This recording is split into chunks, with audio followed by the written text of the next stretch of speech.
Bonsoir à tous, bienvenue à notre rencontre d'école du sabbat annexe. C'est avec toujours plaisir que nous nous retrouvons en ce soir. C'est vrai que la semaine a été un peu difficile pour ceux qui habitent Martinique, Guadeloupe, mais nous avons un Dieu qui veille sur ses enfants. Quoi qu'il arrive, quels que soient les événements, mettons toujours notre confiance en Dieu. Ne lâchons pas sa main. Nous savons que nous sommes au temps de la fin, que des événements difficiles arriveront, mais tant que nous restons accrochés à la parole de Dieu, tant que Dieu habite par son Saint-Esprit en nous, nous serons toujours réconfortés par son amour. Donc, ne lâchons pas, même si c'est difficile, gardons les yeux fixés sur Jésus et pensons surtout à appeler nos connaissances, ceux qui savent qu'ils sont en difficulté, afin de les aider, les soutenir dans ce moment difficile. En tout cas, merci pour votre présence ce soir. Merci de suivre ce programme. Nous le remettons entre les mains de Dieu. Et pour continuer notre programme en ce soir, nous allons chanter avec Carole au numéro 48 de notre hymne aux louanges, le numéro 48.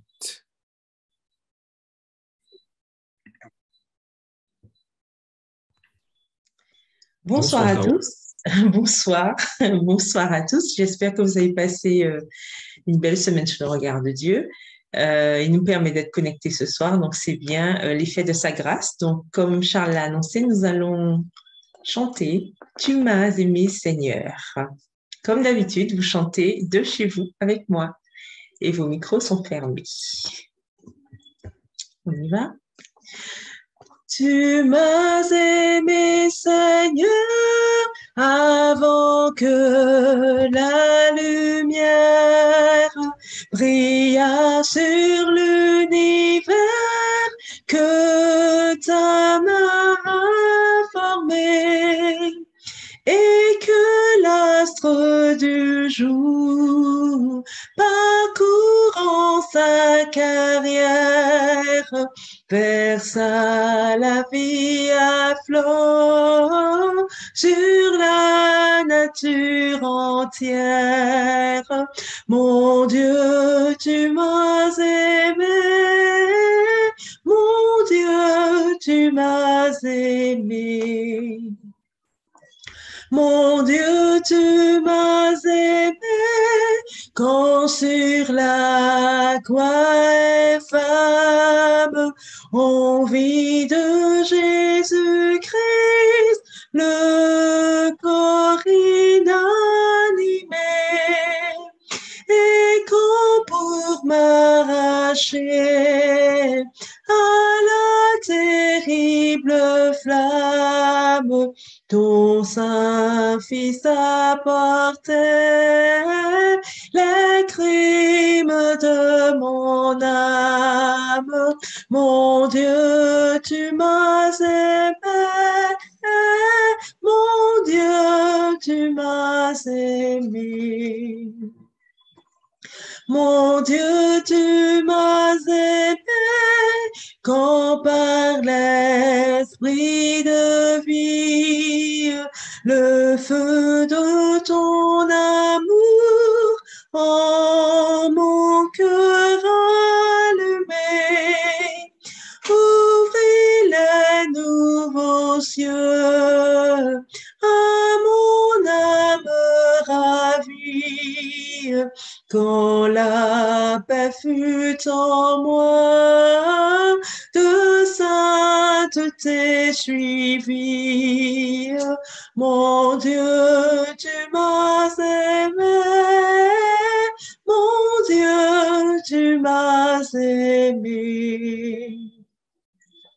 Tu m'aimeras toujours, ni la chair, ni le monde, ni la mort de tes dons n'arrêteront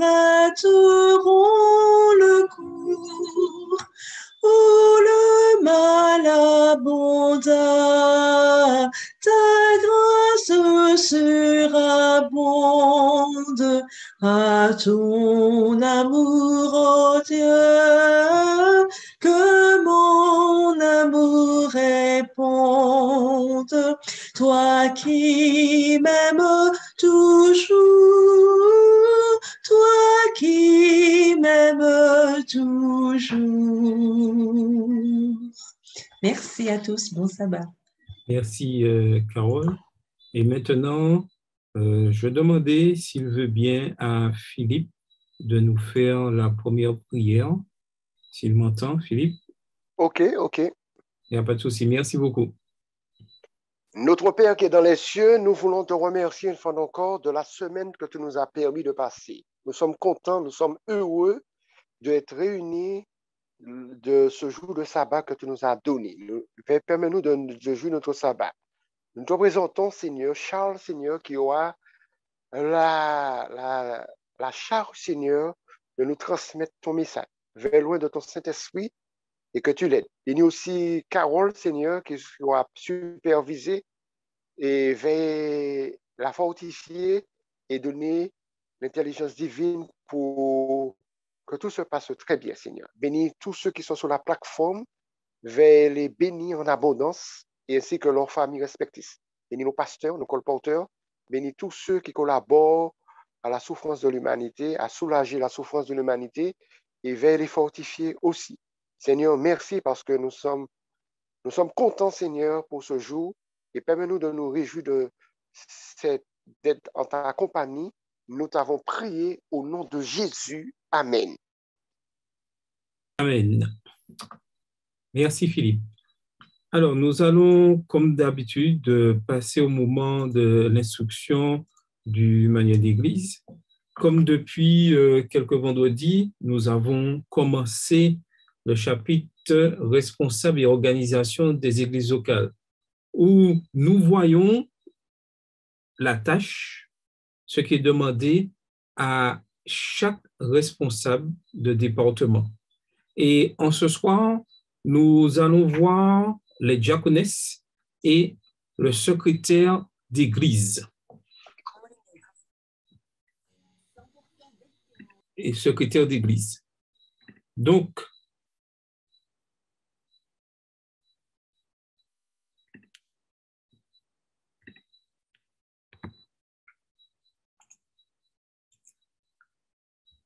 comme je le disais, le chapitre Les diaconesses que nous voyons en premier ce soir, les diaconesses, il nous est dit, faisaient partie du personnel officiel de l'Église chrétienne des origines. Au départ, les diaconesses étaient là au début d'origine de l'Église. Et nous le voyons bien avec l'apôtre Paul dans Romains 16, versets 1 et 2. Je vous recommande Phébé, notre sœur, qui est ministre de l'Église, c'est-à-dire diaconesse de Saint-Chéri, afin que vous la receviez dans le Seigneur d'une manière digne des saints. Mettez-vous à sa disposition pour toute affaire où elle pourrait avoir besoin de vous, car elle a été une protectrice pour beaucoup, y compris pour moi-même. Et là, on voit l'apôtre Paul mettre en avant ce poste, une sœur, au niveau du diaconesse, au niveau du diaconat, en tant que diaconesse. Tout ceci pour montrer que les diaconesses ont un rôle important dans le fonctionnement de l'Église adventiste du 7e jour. Les diaconesses, il nous est dit, doivent être choisies pour leur engagement et pour leurs autres qualifications qui les rendent aptes au devoir de cette charge. L'association pastorale, en lien avec les départements, encourage la formation des diaconesses. Cependant, le pasteur, en collaboration avec les anciens, est le premier responsable de la formation des diaconesses. Et la semaine dernière, nous avons vu aussi que c'est le pasteur aussi qui est avec les anciens, qui est le premier responsable de la formation des diacres. Lorsqu'une église élit plusieurs diaconesses, elle doit également organiser un comité de diaconesses présidé par la première diaconesse, une autre diaconesse assumant la fonction de secrétaire de ce comité. Ce comité est autorisé à affecter les diaconesses à différentes tâches et collabore étroitement avec le comité des diacres, particulièrement en ce qui concerne l'accueil des membres et des visiteurs et les visites à domicile. Il constitue aussi un lieu de formation où les nouvelles diaconesses apprennent leurs tâches. Tout ceci pour nous dire que, certes, le manuel d'église préconise qu'il y ait un comité des diacres et un comité diaconesses. Mais ça ne veut pas dire qu'ils travaillent séparément et chacun fait ses affaires de son côté. Non, ils travaillent ensemble en collaboration, les diacres et diaconesses.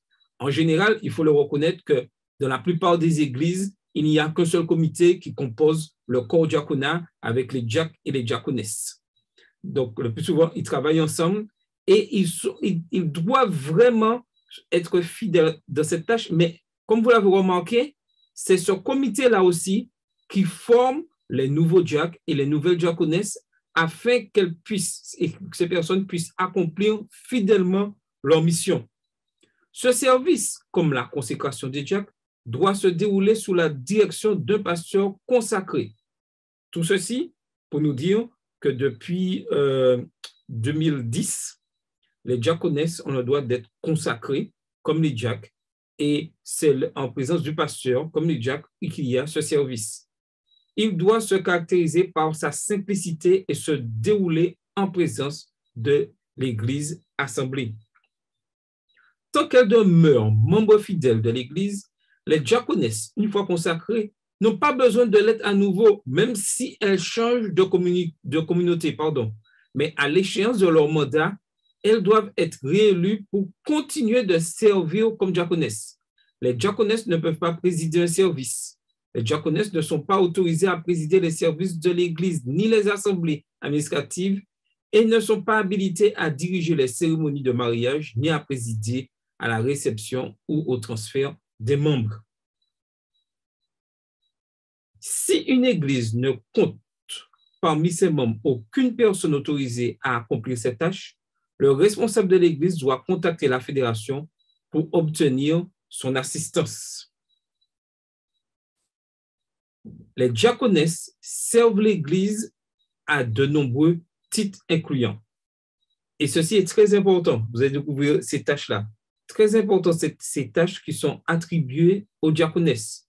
Premièrement, comme les diacres, accueillir les visiteurs et les membres et visiter ces derniers. Et ceci est très important. Le corps diaconat, comme diaconesses, sont placés là pour accueillir les visiteurs et les membres et visiter ces derniers. Dans de nombreuses églises, les diaconesses participent à l'accueil des visiteurs et des membres d'église lors des services religieux et elles rendent également visite aux membres chez eux quand ils ne peuvent participer au service de culte.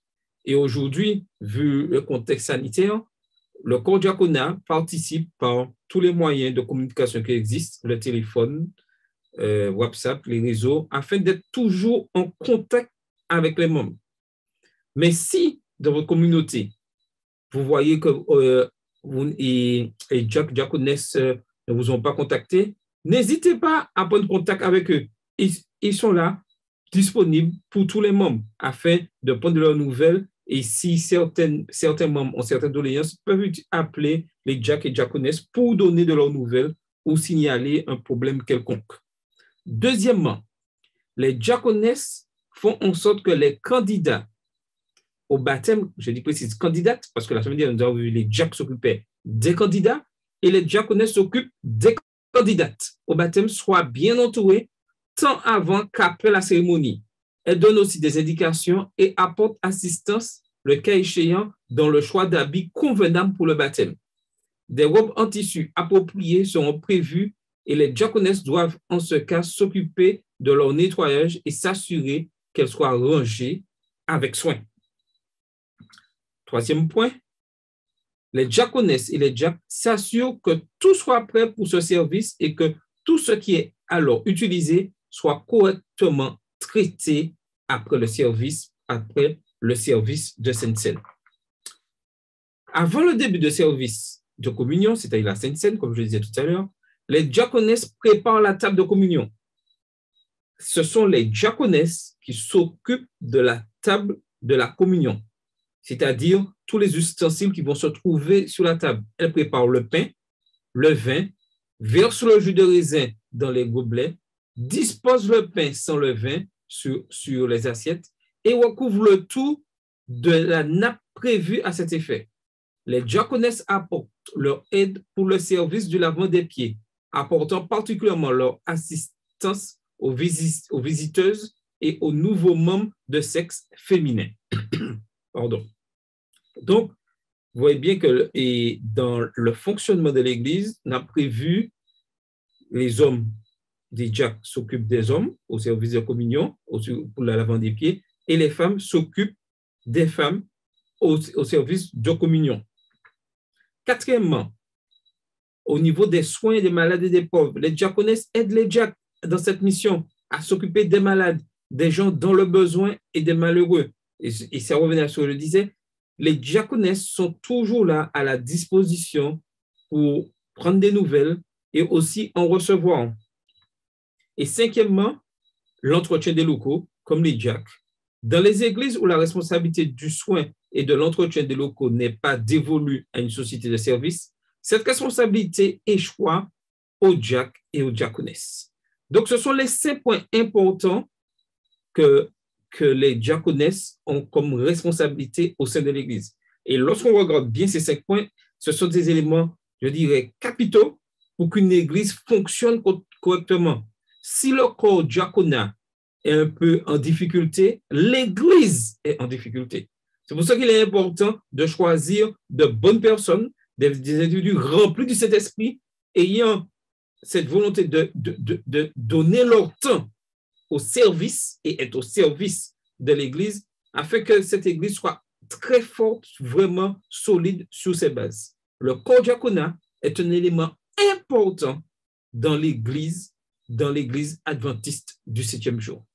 Alors, aurait-il certaines personnes qui ont dit des questions? Tout est clair avant de passer à l'autre chapitre, c'est-à-dire le secrétaire d'Église.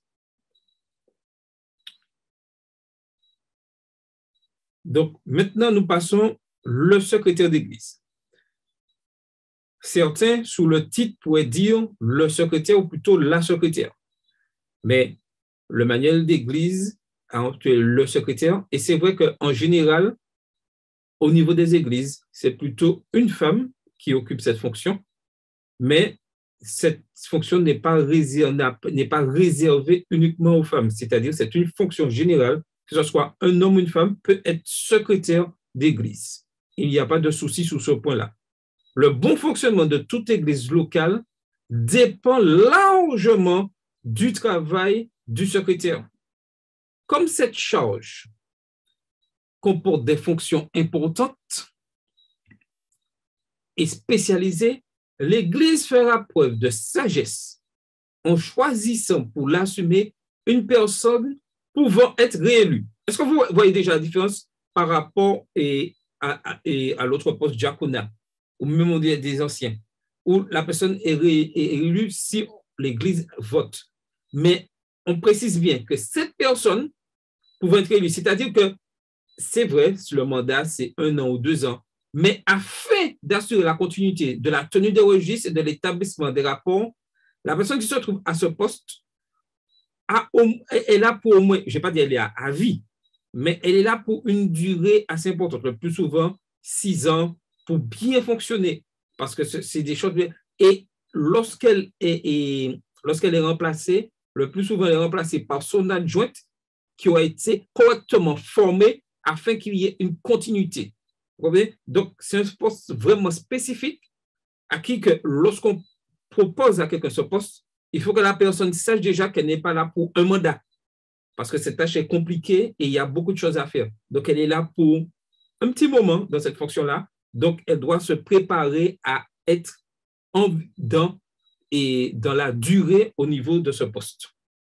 Les églises qui ont beaucoup de membres peuvent élire autant de secrétaires adjoints que nécessaire.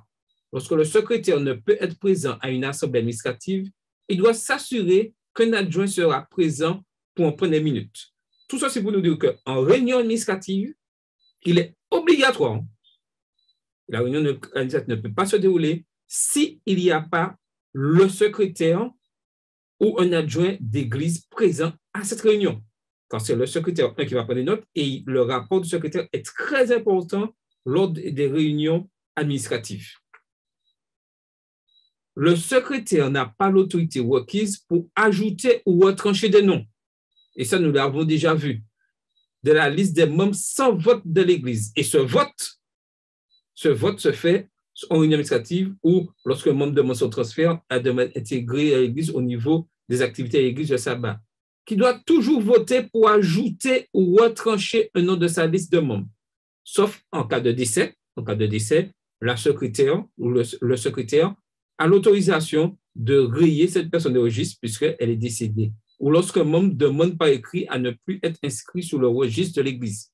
Le secrétaire notera, dans ce cas, la date du décès sur le registre des membres. Quand un membre demande par écrit au comité d'Église à ne plus faire partie des membres de l'Église, le secrétaire enregistre cette décision bien précisément après consultation du comité d'Église. Le secrétaire assure l'échange de courrier entre membres et Église lors des transferts de membres d'une Église locale à une autre. Et tout ceci, nous l'avons déjà vu au chapitre le transfert. Le secrétaire aussi doit s'efforcer de maintenir le contact avec les membres absents.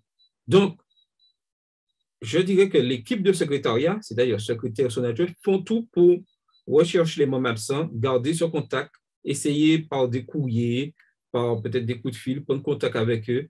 Et comme je le disais tout à l'heure, être toujours en relation avec les autres départements, surtout le corps diaconat qui s'occupe des visites, pour savoir si tel membre, pourquoi tel membre ne vient plus, tel membre est absent et avoir des nouvelles.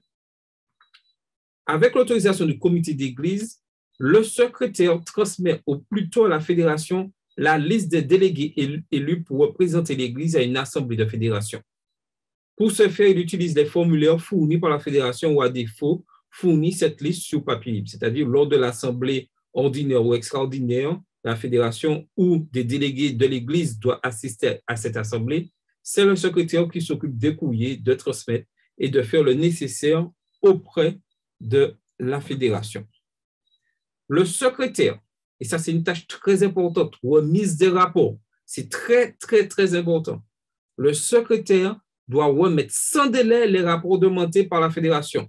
Certains rapports sont trimestriels, d'autres sont annuels.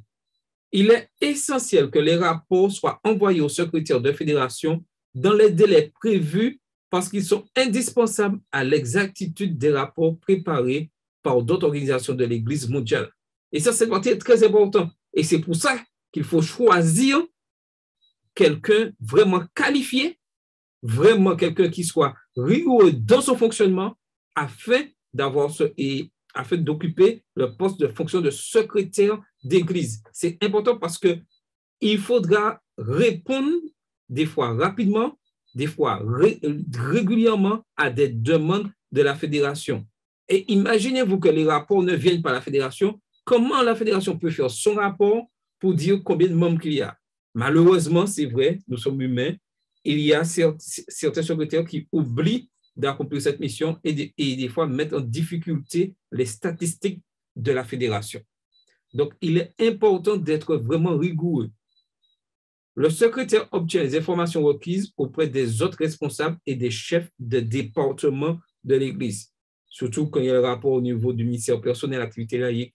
Donc, le secrétaire est toujours en constant rapport avec les départements, toujours en liaison, quels que soient tous les courriers des départements qui vont sortir hors de l'Église pour demander des autorisations, demander certaines demandes, tout doit passer par le secrétaire d'église. Aucun département envoie de courrier de son propre chef. Non, tout passe par le secrétaire d'église. Le secrétaire est le gardien des registres de l'église qui doivent être préservés avec le plus grand soin. Les registres doivent être gardés. Donc, troisième élément, de choisir la bonne personne. On prendra quelqu'un d'organisé, pas quelqu'un qui est vraiment brouillon, parce que ce rapport reste jusqu'à la durée de vie de l'Église. Et ce registre reste jusqu'à la durée de vie de l'Église. Donc, il est important que les secrétaires qui soient nommés soient vraiment rigoureux dans le fonctionnement. Tous les registres et livres comptables de tous les responsables ecclésiaux sont propriétés de l'Église et doivent être remis au secrétaire nouvellement élu à l'expiration du mandat du secrétaire précédent. C'est-à-dire, lorsqu'on change de secrétaire, tout doit être remis vraiment et respectueusement, rigoureusement au nouveau secrétaire. Sur demande du pasteur ou des anciens, ces documents peuvent aussi être remis à l'Église à n'importe quel moment au cours du mandat du secrétaire. Donc, tout ceci pour montrer l'importance du travail du secrétaire. Et c'est quelque chose de vraiment important. Y aurait-il des questions sur le fonctionnement du secrétariat au niveau de l'Église adventiste du 7e jour, ou un éclaircissement où tout est clair? Alors, je voudrais juste ajouter, bonsoir à ceux que je n'ai pas encore vus, mais je voulais juste ajouter par rapport à tout ce que tu as dit, qu'aujourd'hui, bien sûr, on parle de registre, mais on parle surtout de registre numérique, puisque les choses ont évolué. Donc, avant, c'est vrai qu'il existait un livre, un bonnet du forme, pardon. Aujourd'hui, tout se fait par le numérique et bien sûr, il est vivement conseillé d'avoir plusieurs sauvegardes, puisque nous savons bien que le numérique peut être un petit peu facétieux. Donc, on peut, voilà, ça peut être, enfin, il ne faut pas avoir qu'une copie, en fait, il faut quand même préserver au maximum les différentes données. Comme ça, en cas de souci, il y a toujours une sauvegarde quelque part. Donc, c'est ce que je voulais ajouter à ce que tu as dit. Oui, et j'ajouterais aussi que les registres doivent être vraiment classés dans un endroit bien précis, un endroit propre, un endroit où il n'y a pas trop d'humidité, afin que ce registre soit bien gardé. De la même manière, il y a le numérique, mais ce n'est pas encore tout le monde qui le numérique au fur et à mesure, mais ce registre doit être bien gardé afin qu'il reste dans la durée de vie de l'Église. Y aurait-il d'autres questions? Donc, tout ceci pour nous faire comprendre que l'Église du 7e jour a une organisation bien précise et des hommes bien précis et remplis du Saint-Esprit accomplissent cette mission. Et la semaine prochaine, si Dieu veut, nous verrons, et je dirais c'est aussi un poste clé, et c'est un poste aussi que la personne qu'on nomme à ce poste, elle n'est pas là uniquement pour 1 an, 2 ans, c'est un poste à responsabilité et lorsqu'on nomme un trésorier, il est là pour un certain temps. C'est-à-dire que lorsque quelqu'un accepte le poste de trésorier, je n'ai pas dit qu'il est là à vie, hein, mais il sait qu'il a une responsabilité pour un certain temps. Il n'est pas là pour 1 an et puis l'année prochaine, on va le remplacer. Non, c'est un poste à responsabilité et qui demande vraiment du temps et de l'énergie et surtout être rempli de cet esprit. Donc, la semaine prochaine, si Dieu veut, nous verrons la responsabilité du poste du trésorier d'église. En tout cas, merci d'avoir suivi ces instructions. Donc, continuons toujours à nous former. Il est important que, en tant que membres de l'Église adventiste du 7e jour, nous soyons des membres vraiment formés et connaissant le fonctionnement de l'Église adventiste du 7e jour. Merci à tous. Et maintenant, nous allons passer au bulletin missionnaire avec Carole. Bonsoir, Carole. Bonsoir à nouveau. Donc, notre bulletin missionnaire ce soir s'intitule « Une aide venant du ciel ». Donc, c'est l'histoire de David Kim qui a 53 ans. Alors, il est originaire de Corée du Sud, mais l'épisode qu'il nous raconte, en fait, se passe aux États-Unis. Donc, il conduisait, l'histoire nous dit, sa Toyota Camry hors de l'autoroute et il est entré dans un tronçon de route isolée. Donc, il était en train de suivre tranquillement les indications de son navigateur GPS pour se rendre à un rendez-vous important qui se passait dans l'État de l'Utah aux États-Unis. Mais soudain, il y a eu un message sur le GPS qui lui indiquait que la route n'était pas conseillée. Donc, il a reçu ce message d'avertissement sur son portable, lui indiquant que la route devant lui était dangereuse et que seuls les véhicules tout-terrain pouvaient prendre le risque de circuler sur cette route. Mais il avait déjà parcouru une très longue distance, sa voiture était de taille moyenne et il se disait qu'il ne pouvait pas simplement faire demi-tour. Et il s'est posé la question, la route pouvait-elle être aussi mauvaise? Et bien sûr, il a appuyé sur l'accélérateur et il a continué. Quelques minutes plus tard, le voyant d'avertissement a de nouveau clignoté. Il a à nouveau ignoré. Puis, l'histoire nous dit que l'asphalte est subitement devenu un chemin de terre. Et finalement, la voiture a pris une petite montée et le moteur s'est arrêté. David a tourné la clé, il a tourné plusieurs fois, mais la voiture ne voulait pas redémarrer. C'était sans appel. Il a essayé à nouveau de tourner la clé, pas de résultat. Et en bas, en fait, puisque rappelez-vous, il est sur une petite colline, il pouvait voir un vaste plateau de sable et d'arbustes. Son téléphone portable n'avait plus de réseau. Et bien sûr, aucune voiture ne passait par là.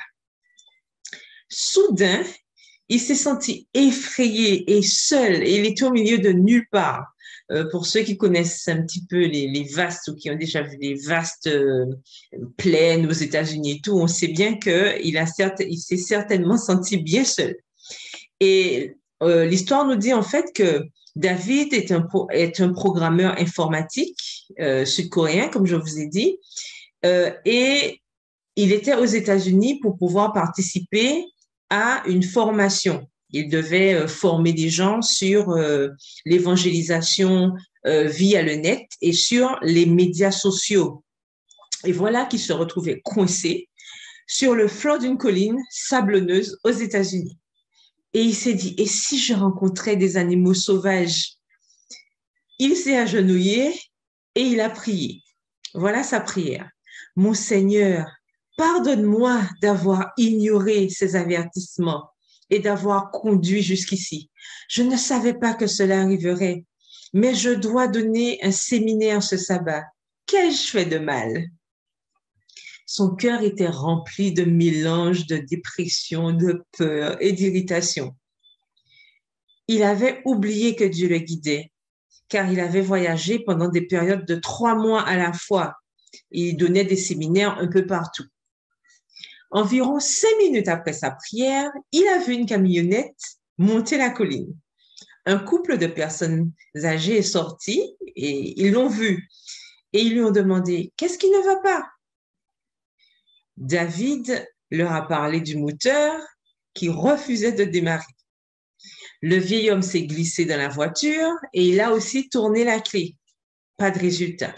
Il a rendu la clé à David et il lui a proposé de le conduire à une distance de 6 km à peu près, le temps que la zone couverte par le téléphone puisse, afin que le téléphone puisse fonctionner à nouveau. Comme ça, il aurait pu avoir du réseau. Et comme ça, David s'est dit qu'il pourrait appeler une dépanneuse pour obtenir de l'aide. Et bien sûr, la gratitude a rempli le cœur de David. Mais, nous dit l'histoire, soudain, cet homme qui venait d'essayer de faire redémarrer la voiture lui a proposé à nouveau de lui rendre les clés. Il a fait signe à David de s'asseoir du côté passager et il a tourné à nouveau la clé. Bien sûr, David était sûr qu'il perdait son temps. Ils avaient déjà essayé tout à l'heure. Il avait essayé, le vieil homme avait essayé et ça n'avait pas fonctionné. Et soudain, on entend « vroom, vroom ». Le son était comme de la musique aux oreilles de David. Le moteur a repris vie. Le vieil homme a appuyé sur l'accélérateur et la voiture a avancé en douceur. David n'en croyait pas ses yeux. « Merci, merci !» s'est-il exclamé. En lui disant au revoir, il a fait demi-tour et est retourné sur la route principale, louant Dieu tout au long du trajet. Même s'il n'avait pas tenu compte des avertissements, Dieu lui avait apporté l'aide du ciel pour qu'il puisse arriver à temps à son séminaire. Donc, il a pu aller à son rendez-vous tranquillement. David Kim, on nous précise, fait partie des nombreux adventistes du 7e jour de Corée du Sud qui servent comme missionnaires dans le monde entier. Ce trimestre, l'Église mondiale a l'occasion de soutenir 2 projets missionnaires du 13e sabbat en Corée du Sud. Un centre d'accueil pour les enfants immigrés dans la ville d'Ansan et un centre de sensibilisation missionnaire dans la ville de Daegu. Et dans la rubrique culturelle cette semaine, on nous apprend que les premiers Coréens à devenir adventistes du 7e jour, Lee Eung-young et Song Eun-cho, se sont convertis en 1904 à Kobe, au Japon, où Lee Eung-yoon a vu dans la rue une pancarte en chinois qui utilise des idéogrammes communs avec le Japon et le coréen.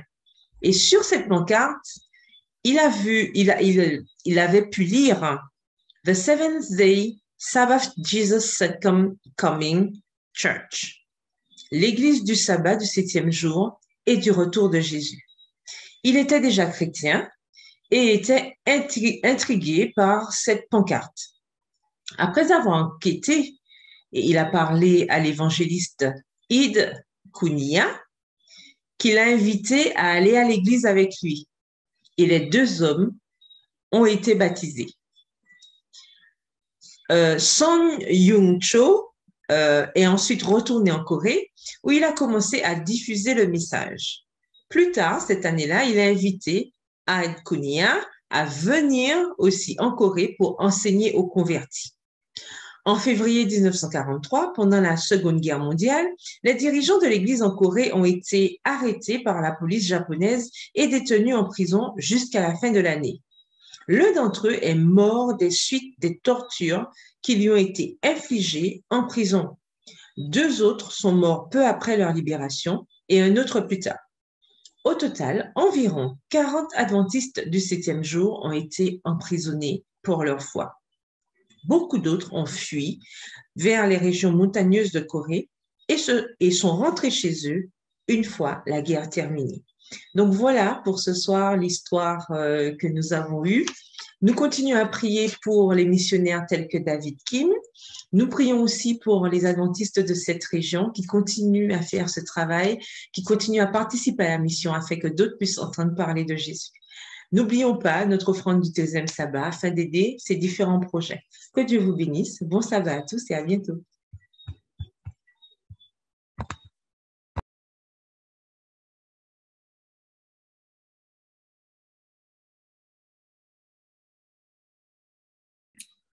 Merci, Carole, pour ce magnifique récit et continuons toujours à prier pour cette division.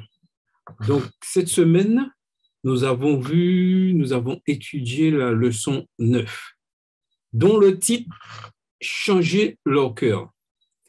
Et cette semaine, je pense que nous avons pris le temps d'étudier et nous allons découvrir encore ces choses en ce soir, où il est important que nous puissions nous laisser modeler par la main de notre Créateur. Si nous voulons obtenir, je dirais, le salut, si nous voulons obtenir cette couronne que Christ nous a promis, il est important que nous puissions laisser le Saint-Esprit travailler en nous, nous débarrasser de ce cœur de pierre afin de mettre un cœur de chair, afin que nous puissions vraiment marcher selon les préceptes de Dieu. Tous, et sans exception, nous devons corriger nos caractères. Nous sommes sur le même point d'égalité à ce niveau-là, car nous avons tous péché.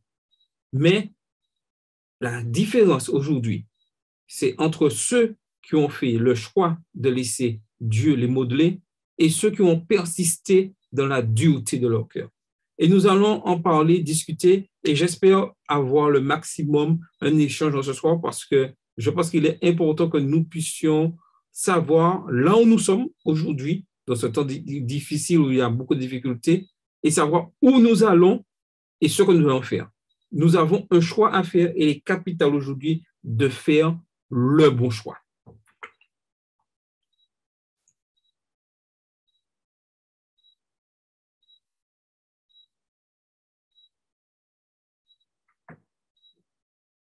Alors qu'Israël était sur le point d'entrer dans la terre promise, Moïse fit la prophétie qu'un jour, à cause de leur infidélité, ils seront vomis de la terre. Et là, on voit un peuple qui est prêt à entrer, qui a déjà eu beaucoup de difficultés, beaucoup de péripéties. Ils sont sur le point d'entrer et Moïse leur fait une prophétie. À cause de leur infidélité, ils seront vomis de la terre. Moïse leur dit déjà que vous allez être infidèles. Et ça, c'est quelque chose vraiment difficile à comprendre. Comment Moïse, alors que le peuple va entrer dans cette terre promise, leur dit déjà, à cause de leur infidélité, ils seront vomis de la terre. L'image suggère ou enseigne que le peuple de Dieu a un besoin constant de repentance. Tout ça, c'est pour nous dire aussi aujourd'hui, en tant qu'enfant qui a décidé de marcher selon la volonté de Dieu, nous avons un besoin constant de repentance. Ça veut dire que nous serons toujours à un moment infidèles à ce que Dieu réclame de ses enfants. Que nous le voulions ou pas, nous serons confrontés à notre infidélité vis-à-vis de Dieu. Nous sommes tous dans cette situation parce que nous sommes tous pécheurs et nous commettons tous des erreurs. Donc, nous avons un besoin constant de repentance. Et il faut que nous comprenions cela afin de comprendre l'amour de Dieu pour nous. Que nous péchons, nous commettons des erreurs, donc nous avons un besoin constant de repentance. Tout comme la terre se repent et rend ses habitants, ils devront se repentir pour retourner à la terre. La tentation d'Israël lorsqu'ils s'étaient installés dans la terre était de penser qu'ils ont atteint leur destination et n'ont plus besoin d'être prudents. Peu à peu, ils peuvent perdre le contact avec Dieu et les exigences de sa loi. Ainsi, pensant qu'ils étaient arrivés à destination, ils s'aventureront en dehors des anciennes voies. Et malheureusement, nous, en tant qu'Église adventiste du 7e jour, nous vivons la même chose. Nous négligeons l'étude de la parole de Dieu. Nous négligeons ce qui a fait les principes, la base de l'Église. Nous négligeons la loi de Dieu. Et nous voulons faire entrer plein de nouvelles idées du monde afin de pouvoir nous sentir mieux dans notre fonctionnement. Mais sachons bien que Dieu est un Dieu qui ne change pas. C'est le même hier, aujourd'hui et demain. Sa loi reste identique. Les hommes ont essayé d'adopter ça et d'accommoder sa loi, de faire des arrangements. Mais Dieu condamne cela. Et il demande à son peuple aujourd'hui de se repentir, de retourner sur la véritable voie. Cet appel est lancé au peuple de Dieu. Et en cette période de crise que nous vivons,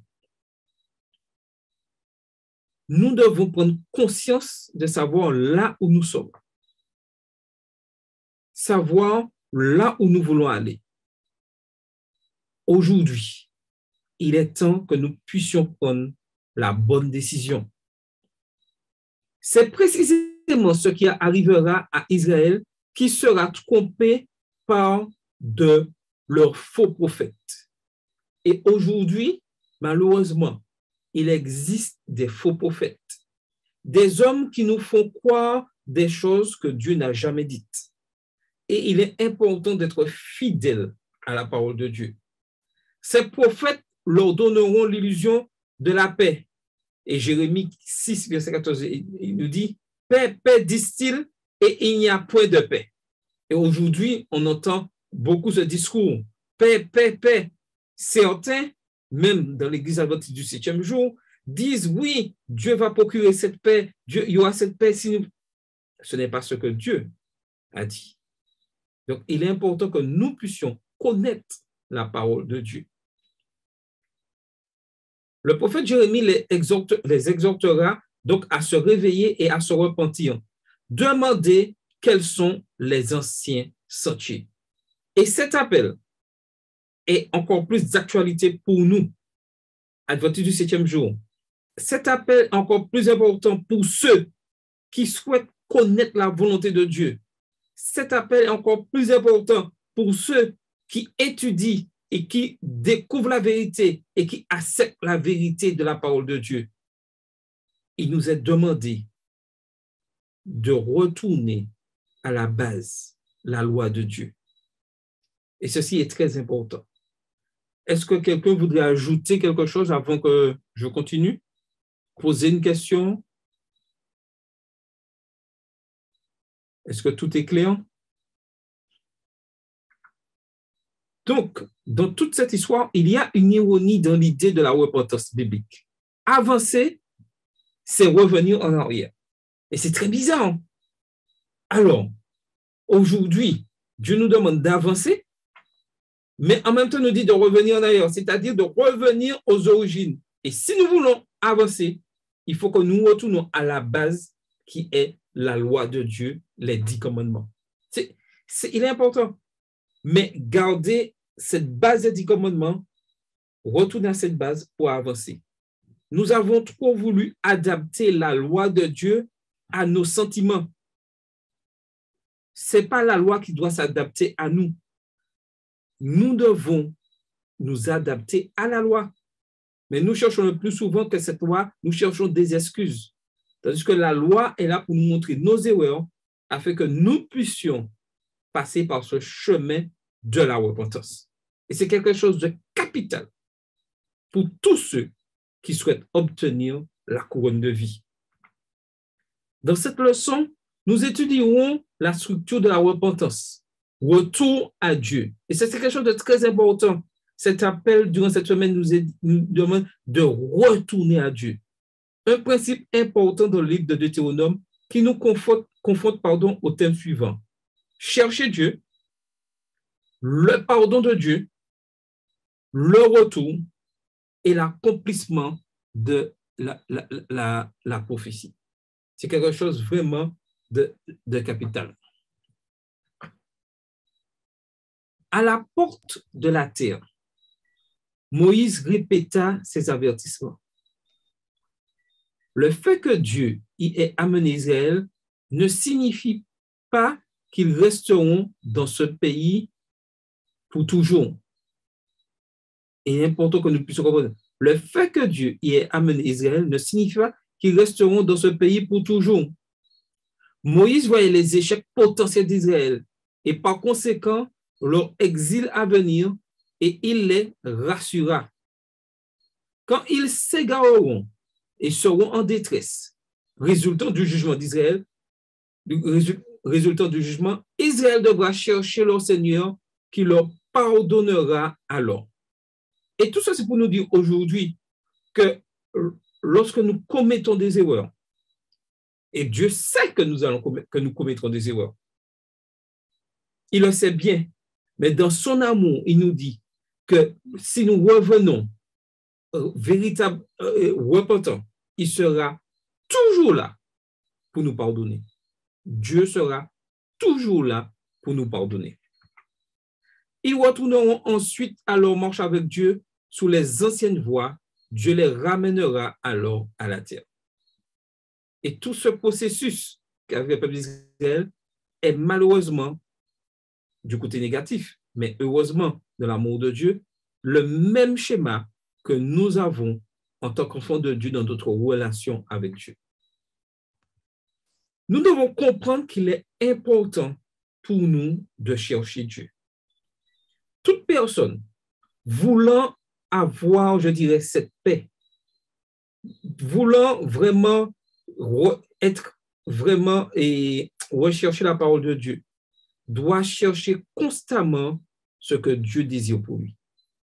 Ce premier pas vers ces anciennes voies vers Dieu émerge d'une situation de détresse. C'est-à-dire que nous sommes en difficulté et nous cherchons Dieu. Nous cherchons un soulagement. Nous cherchons à trouver une solution à notre problème. Donc, nous cherchons Dieu. Nous sommes en détresse. Quand les gens comprennent qu'ils sont dans une situation désespérée, qui est le résultat de leur infidélité et de leur idolâtrie, la seule solution à leur détresse est de se tourner vers Dieu de tout leur cœur. Oui, Carole. Oui, je voulais juste ajouter à ce que tu disais que, alors, par rapport à un message qui a été donné sur le chat, hein, c'est-à-dire, il n'est pas question de revenir en arrière physiquement parlant. Alors, bien sûr, le retour vers Dieu, il ne s'agit pas de quelque chose de physique, puisque Dieu n'est pas là physiquement non plus, en fait. C'est une question spirituelle.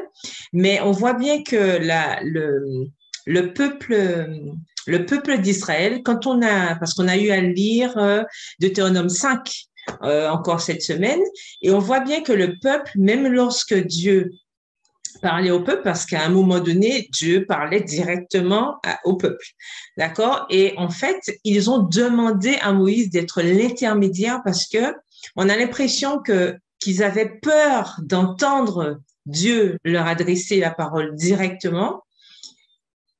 Allez savoir pourquoi, parce que c'était peut-être un peuple au couroide et ils pensaient que avec Moïse, le message allait mieux passer. On n'en sait rien. Mais il n'empêche que souvent, on se rend compte que lorsque Dieu parle directement, on a l'impression qu'on a toujours besoin d'un intermédiaire pour entendre ce qu'il nous dit. Alors, il faut qu'on fasse attention parce que à vouloir faire ça, on se rend compte que le peuple a souvent remis en question ce que Moïse disait, alors que c'est Dieu qui parlait à travers Moïse, en fait, et alors que ce sont eux qui avaient demandé que ça se fasse ainsi, on s'est rendu bien compte que à chaque fois, ils s'amusaient à se détourner de ce que Dieu avait dit, alors qu'à chaque fois, il faisait la promesse d'obéir, et que Dieu leur recommandait à chaque fois de lui rester fidèle. Et le problème que le peuple d'Israël avait, c'est vraiment de pouvoir donner entièrement son cœur à Jésus, à Dieu en fait, de complètement se donner à Dieu et de complètement rentrer dans ce plan que Dieu avait pour eux. Et pour nous aujourd'hui, ça peut être une leçon parce qu'on se rend compte que souvent, nous aussi, malheureusement, on a du mal à rentrer à 100% dans le plan de Dieu. Et et justement, cette tergiversation que nous avons souvent nous pousse à faire de mauvais choix, nous pousse à hésiter et nous pousse parfois à ne même pas écouter les différents avertissements que nous avons, ne pas écouter ce que Dieu dit à travers sa parole et du coup, de nous fourvoyer et de perdre notre temps. Donc, nous devons faire très attention à ne pas reproduire ce même schéma et quand on nous dit, quand la leçon nous rappelle de retourner à Dieu, c'est vraiment justement retourner à ses enseignements, se rappeler de ce qu'on a appris au départ, de la raison pour laquelle nous avons accepté de suivre Christ au départ et de ne pas oublier ça. Puisque souvent, les enfants d'Israël, on le voit, ils oubliaient. Et le problème, c'est que quand on oublie, on est souvent poussé à faire... à aller dans une direction qui n'est pas la bonne. Donc, il faut toujours se rappeler, se souvenir de ce que Dieu a fait pour nous dès le départ, pourquoi nous sommes là, qu'est-ce qui nous a poussé à accepter Dieu au départ. Et cette base-là, en fait, doit nous conduire pour la suite, puisque ça nous fortifie, ça nous permet d'augmenter notre foi et de rester dans le droit fil de ce que Dieu attend de nous. Attend de nous justement en tant que ses enfants, je veux dire. Voilà. OK. Y a-t-il d'autres questions, une intervention? La question, on peut se demander, chercher Dieu. Pourquoi? Précisément parce que Dieu est prêt à nous recevoir. Il était prêt à recevoir le peuple d'Israël. Il est toujours disponible. Et en ce soir, j'aimerais partager cette certitude avec vous. Dieu est toujours disponible, toujours prêt à recevoir quels que soient ses enfants. Depuis une âme sincère vient à Dieu, Dieu est prêt à la recevoir. Et ceci doit nous conforter dans notre choix de chercher Dieu. Dieu est toujours disponible. C'est notre ennemi qui fait tout pour nous faire croire que Dieu est occupé, qu'il a trop de choses à faire et qu'il ne peut pas. Non. Dieu, quelle que soit l'âme qui vient sincèrement à lui, Dieu est prêt à recevoir cette âme. L'argument principal de Moïse pour convaincre son peuple de la volonté de Dieu à répondre consiste à décrire la pensée profonde de Dieu. L'expression hébreu, et que nous avons vu durant cette semaine, miyiten, traduite par ho, est une expression idiomatique qui signifie littéralement qui donnera ou qui y parviendra, qui est souvent utilisée pour introduire un désir profond, une sorte de question rhétorique pour un résultat impossible. Oui, Dieu souhaite au plus profond de son cœur qu'ils aient toujours ce cœur pour me craindre. Et Dieu nous lance encore cet appel aujourd'hui. Toujours que nous ayons la crainte de Dieu. En révélant le souhait secret de Dieu, montrant sa bonne disposition et donc son amour pour eux, Moïse encourage son peuple à chercher Dieu et à se repentir. Nous devons chercher Dieu et nous repentir. Le problème d'Israël est qu'ils se rendent compte de la gravité de leur péché et ont donc peur de venir au jugement divin. Et c'est ce que l'ennemi veut nous faire croire, que nous avons commis un péché vraiment impossible, que Dieu ne peut pas nous pardonner. Mais Dieu est toujours prêt à nous pardonner. Et notre ennemi nous fait croire que ce jugement divin va nous détruire et que ça serait à rien dans l'état où cette situation où nous sommes. Mais non, Dieu ne peut pas accepter dans l'état que tu es, que tu viennes à lui. Mais Dieu nous demande de venir à lui dans l'état que nous sommes, remplis de repentance. Le cas de Job illustre parfaitement ce processus mystérieux. Et il faut que nous puissions bien comprendre que c'est un processus mystérieux. Les philosophies humaines, tout le monde, les réflexions cherchées, non, c'est un mystère. Et nous devons accepter ce mystère. Lorsque nous venons à Dieu, nous acceptons ce mystère. Après avoir reconnu la main puissante de Dieu sur lui, Job fit une confession de foi incroyable. Même s'il me tue, j'espère en lui. Et voici ce que Dieu nous demande. Quel que soit ce qui va nous arriver, quelles que soient les difficultés, et même si je dois mourir, j'espère en Dieu. Car ma foi est basée sur l'amour de Dieu pour moi. Quoi qu'il arrive, j'espère en Dieu.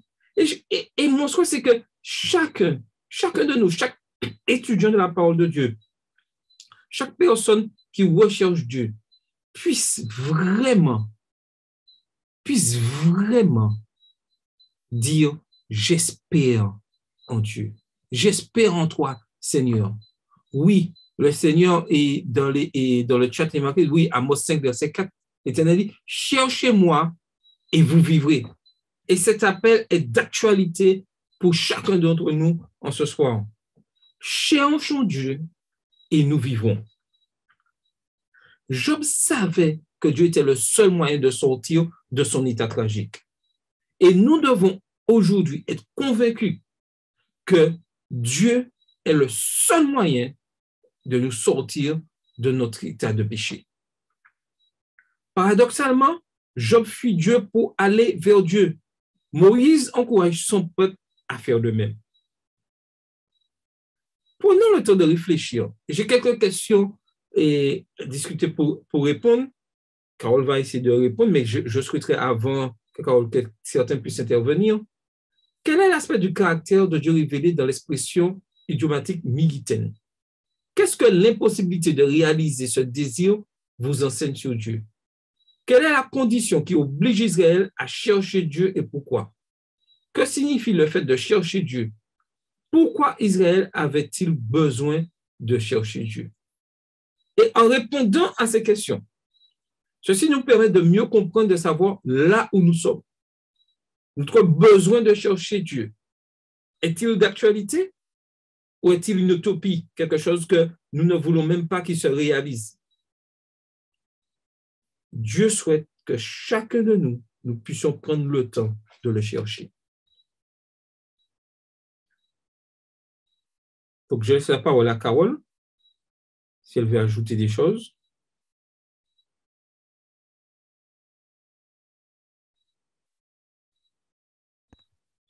Non, enfin, ce serait plus en complément de tout ce que tu as dit déjà et aussi rappeler qu'en fait, Dieu est un Dieu d'amour, ça on le sait déjà, mais c'est un Dieu qui a envie que nous puissions lui dire oui, en fait. Et dans Deutéronome 5, le verset, alors, si vous avez votre Bible, alors le verset 29. L'Éternel qui dit à Moïse, aussi ils avaient toujours ce même cœur pour me craindre et pour observer tous mes commandements afin qu'ils fussent heureux à jamais, eux et leurs enfants. Donc, en fait, l'Éternel, on voit que souvent, enfin, dans tout le parcours d'Israël, l'Éternel a toujours fait le premier pas. Il a toujours souhaité que le peuple vienne à lui. Ce qu'il attend de nous, l'aspect de son caractère, c'est son amour, bien sûr. Ce qu'il attend, c'est que nous puissions venir à lui en toute liberté, en toute quiétude, en toute confiance, et ça ne peut pas être quelque chose de forcé. Dans Militen, justement, on voit bien ce côté, je m'offre à l'Éternel soupire après notre engagement auprès de lui. Par contre, on voit aussi cette notion de liberté parce que dans ce Militen, il n'y a pas cette notion de force. Il ne peut pas nous forcer à l'aimer, il ne peut pas nous forcer à l'accepter, il ne peut pas nous forcer à être fidèles. Ça vient de nous. C'est cette partie qu'il a mis en nous, justement, cette notion de liberté qui nous laisse ce choix. Et comme la leçon nous le rappelait cette semaine, on a le choix de pécher, oui, mais on a aussi le choix de suivre Dieu. Et ça, c'est vraiment le meilleur choix si on veut vivre tranquillement, si on veut vivre en paix. Justement, le mieux qu'on ait à faire, c'est de choisir Dieu. Et l'impossibilité de réaliser ce désir, je ne suis pas sûre que ce soit quelque chose d'impossible. Je ne suis pas sûre que ce soit quelque chose d'impossible. Si on laisse Dieu travailler en nous et que nous le laissons vraiment guider notre quotidien, guider nos choix, guider aussi cette envie qu'il met en nous, parce que la Bible nous dit bien que c'est Dieu qui met en nous le vouloir et le faire.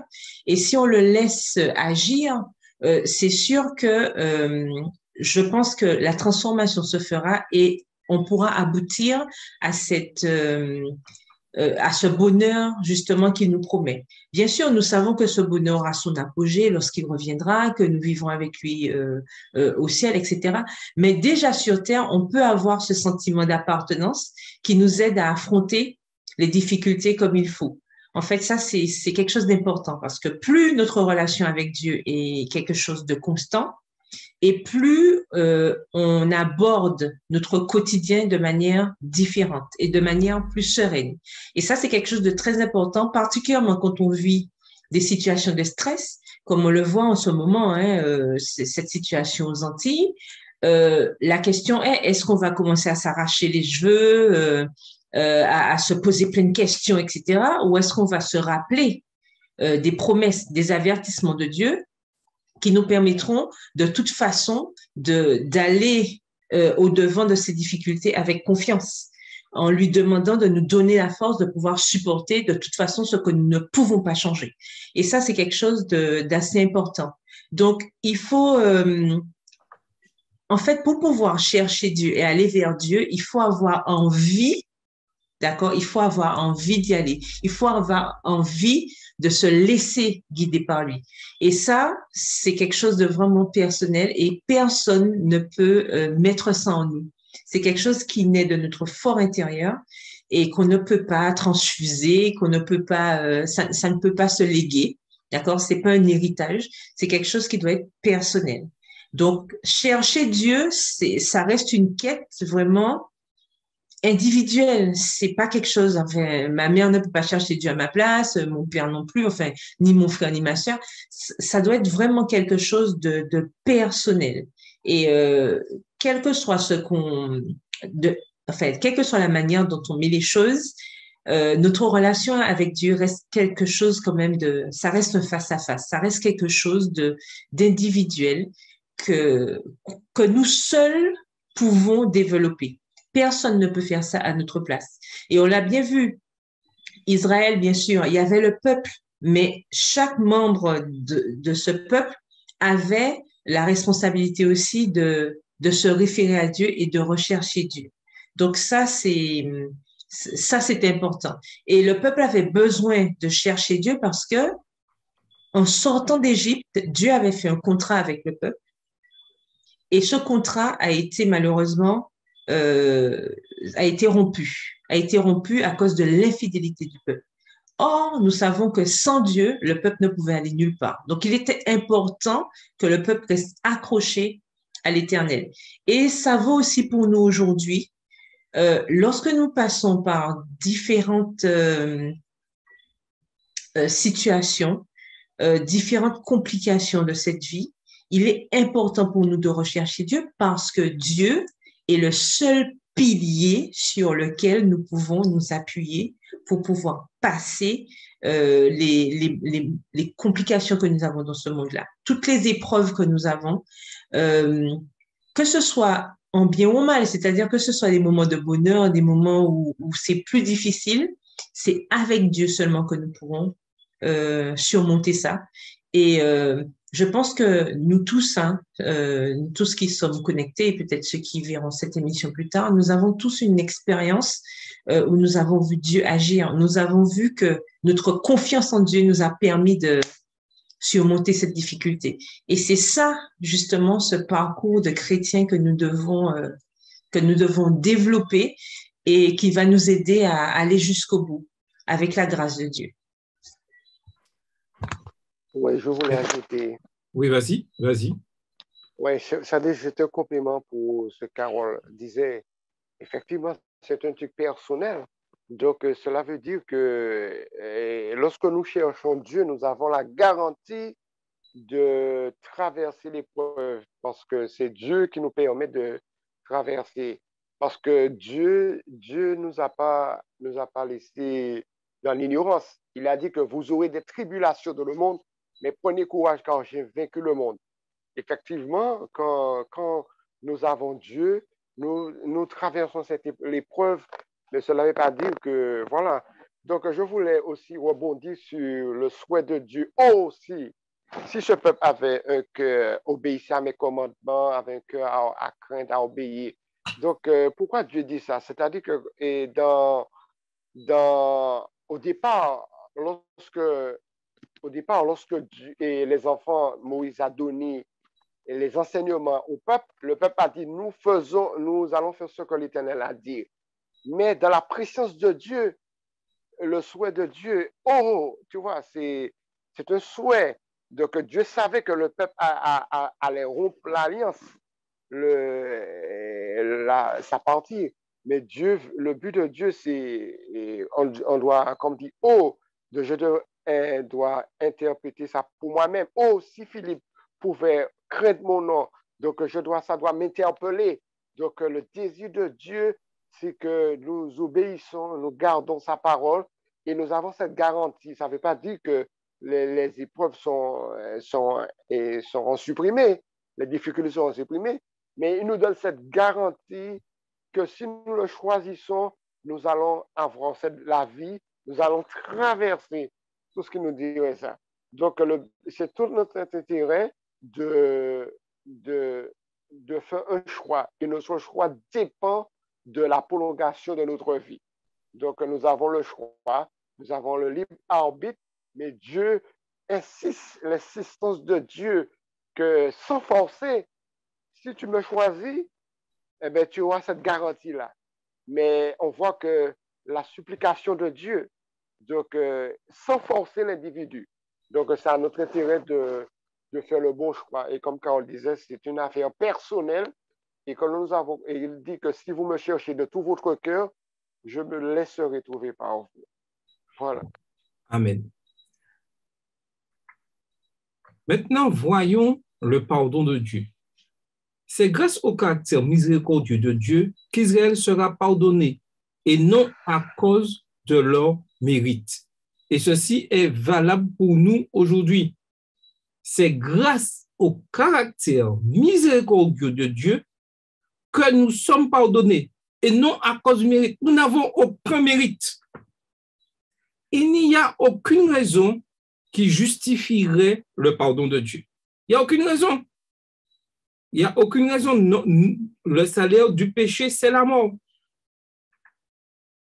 Et pourtant, il leur pardonna d'une manière très exceptionnelle. Pour prouver ce point, Moïse rappelle au peuple comment Dieu les a épargnés et comment ils ont survécu devant lui en dépit de leur nature pécheresse. Et ceci est pour nous aujourd'hui. Combien de fois Dieu nous a préservés? Combien de fois nous avons survécu à des moments difficiles? Ce n'est pas par nos mérites que nous avons survécu. Ce ne sont pas par nos mérites que nous avons été épargnés. C'est par l'amour de Dieu, par son pardon pour ces créatures que nous sommes là. Et Dieu agit de la même manière, bon ou méchant, parce qu'il veut sauver tout le monde. Dans le chapitre précédent, Moïse avait utilisé le même raisonnement. Fut-il jamais un peuple qui entendit la voix de Dieu, comme tu l'as entendu, et qui soit demeuré vivant? Deutéronome 4, verset 33.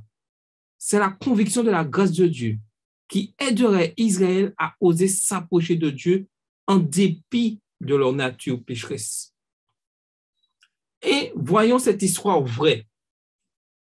Simon Wiesenthal, chasseur nazi, raconte l'histoire de sa rencontre avec un ancien officier nazi qui était en train de mourir dans un hôpital.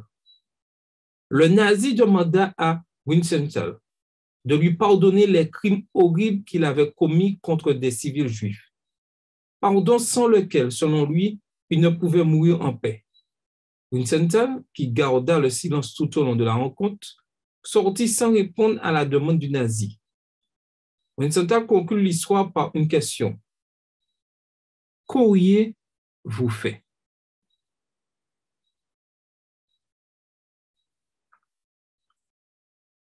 Est-il possible pour Wiesenthal de pardonner?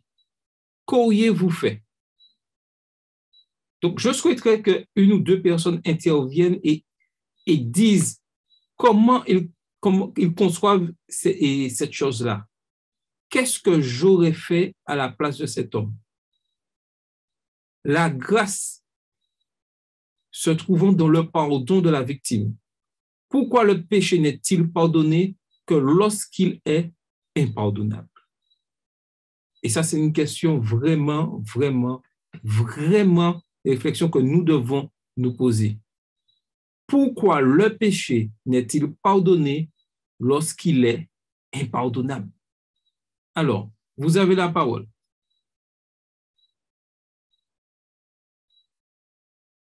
Alors, qui voudrait intervenir? Oui, Philippe. Donc la première question, on me pose qu'est-ce que j'aurais fait? C'est-à-dire que en tant qu'être humain, c'est vrai que pour que je pardonne celui qui m'a fait du tort, je dois être libéré déjà, premièrement. Je dois être libéré. Et je pense que c'est la grâce de Dieu qui nous permet de pardonner. De nous-mêmes, nous ne pouvons pas pardonner. Donc, si nous acceptons de pardonner, eh bien, nous sommes accompagnés du Saint-Esprit qui va nous aider pour nous permettre de comprendre comment Dieu a tant aimé le monde et qu'il a donné son Fils unique. Comment il nous a fait cette grâce de nous pardonner pour que nous ayons la vie. Donc, il faut savoir que le pardon, c'est une libération. Donc, pour être libéré, il faut accepter de faire le premier geste et que de nous-mêmes, pas de nous-mêmes, hein, c'est Dieu qui nous aide, et Dieu nous accompagne, nous accompagne et les choses vont se faire, voilà. Donc, voilà. Donc, quand on dit que pour comprendre cette grâce-là, et comme dit, discuter la dimension de la grâce qui se trouve dans le pardon de la victime. Pourquoi le péché? C'est-à-dire que quand nous avons, il faut regarder à Jésus pour qu'on puisse comprendre ça. Donc, d'un effet pratique, il faut que d'un effet pratique que nous pouvons comprendre ça. Ce n'est pas de la théorique, hein. Donc, il faudra le vécu pour que nous puissions comprendre toutes ces questions-là. Je pense que si nous avons décidé de pardonner, donc le Saint-Esprit va nous aider à comprendre la grande dimension de ce changement-là. Donc, on dit que le pardon, ça libère, hein? Donc, je ne pense pas, si on veut ajouter quelque chose à ce que j'ai dit, donc, pour m'aider à comprendre. Donc, je ne parle pas de théorique, hein. C'est au niveau de la pratique qui doit se faire. Mais nous vivons chaque jour la pratique du pardon de Dieu vis-à-vis de nous. Oui, oui. Et ce pardon doit vraiment être quelque chose de réel. Et lorsque nous nous rencontrons sincèrement, Dieu est prêt à nous pardonner. Quelqu'un voudrait-il ajouter quelque chose? Et on va continuer. Je voulais juste ajouter que, en fait, c'est toute l'idée de la grâce. La grâce, justement, ça s'accorde quand la chose semble impossible. C'est-à-dire que c'est ça, comme c'est un cadeau, donc c'est quelque chose qui s'accepte parce que de toute façon, ce n'est pas quelque chose de, comment dire, le mot m'échappe, mais je veux dire en fait, voilà, c'est pas quelque chose de mérité, c'est pas quelque chose Ouais. auquel on s'attend. Hein, la grâce, c'est pas quelque chose auquel on s'attend, c'est quelque chose d'inattendu. Et c'est pour ça que c'est d'autant plus magnifique lorsque nous avons une situation complexe où on fait preuve de grâce envers l'autre, parce que ça, c'est un témoignage très puissant, parce que la personne qui nous a blessés ou quel que soit, dont on a été la victime, en fait, ne s'attend pas à ça. Et c'est la même chose par rapport au sacrifice de Jésus pour nous. C'est une grâce puisque qui pourrait s'attendre à ce que, voilà, notre Créateur vienne mourir pour nous? Et c'est la même chose lorsque nous sommes dans un processus de pardon réel, je veux dire, hein. C'est important. C'est pour ça que c'est lorsque c'est impardonnable que ça prend tout son sens. Ouais, L'homme devait c'est vrai. mourir, d'accord? L'homme devait mourir, point barre, comme tu l'as rappelé tout à l'heure, Charles, mais dans son infinie bonté, c'est une grâce. Voilà, je ne vais pas mourir.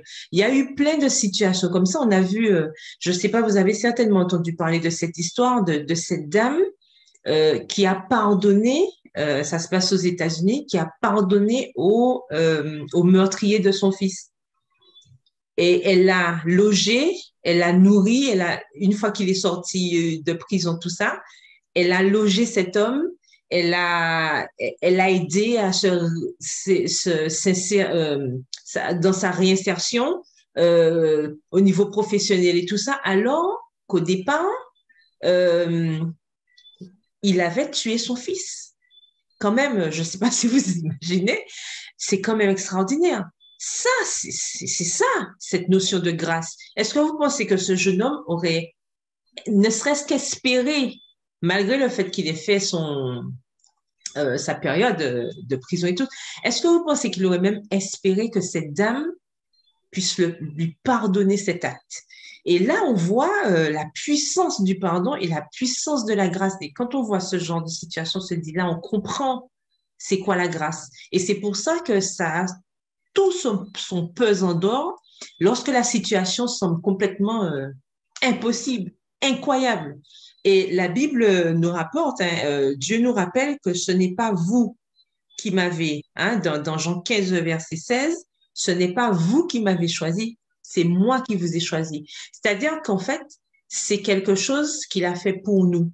Et c'est pour ça qu'il est important de comprendre cette notion-là pour savoir que c'est quelque chose d'immérité. Et comme c'est immérité, justement, il est dans mon avantage d'accepter, puisque c'est un cadeau. Mais qui n'aime pas les cadeaux?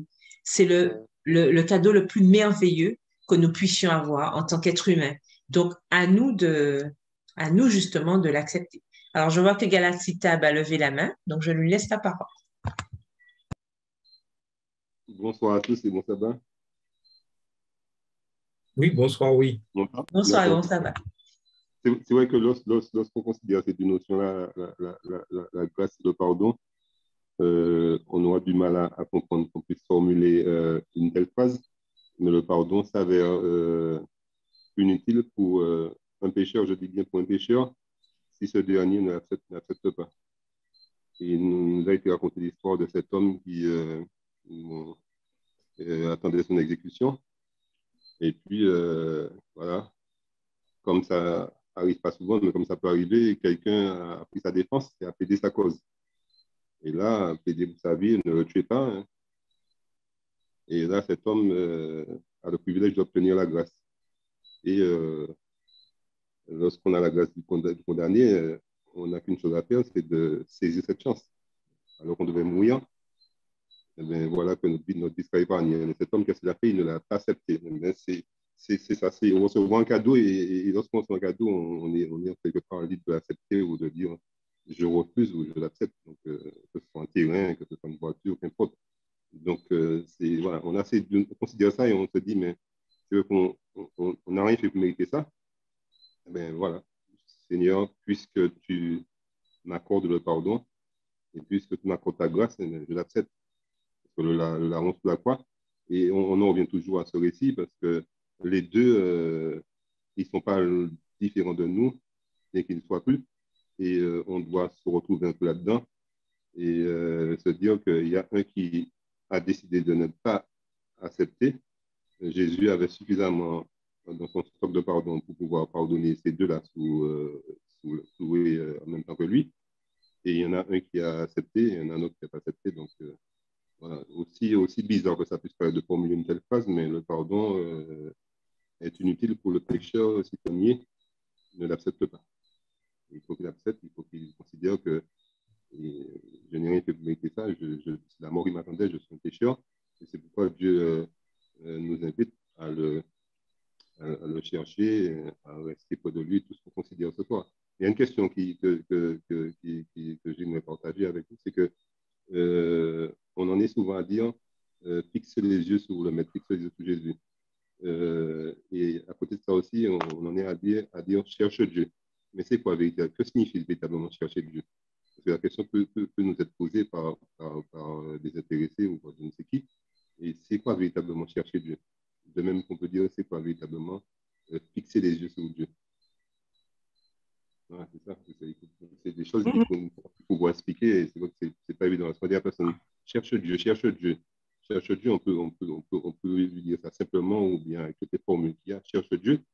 Mais la personne peut s'interroger et dire mais véritablement, c'est quoi? Ça signifie quoi chercher Dieu? Ça signifie quoi? Je me dis de fixer sur le maître, fixer sur Jésus, sur Dieu, mais c'est quoi? Fixer. Voilà. Et tu as raison de poser la question. Tu as raison de poser la question. Chercher Dieu. Déjà, premièrement, c'est chercher à faire la volonté de Dieu. C'est chercher à connaître la loi de Dieu et à la mettre en pratique. Et il est important que nous puissions, parce que chercher Dieu, pour certains, c'est pas abstrait, mais cherche Dieu, je veux connaître Dieu. Mais Dieu se révèle par rapport à sa loi d'amour qu'il nous a donnée.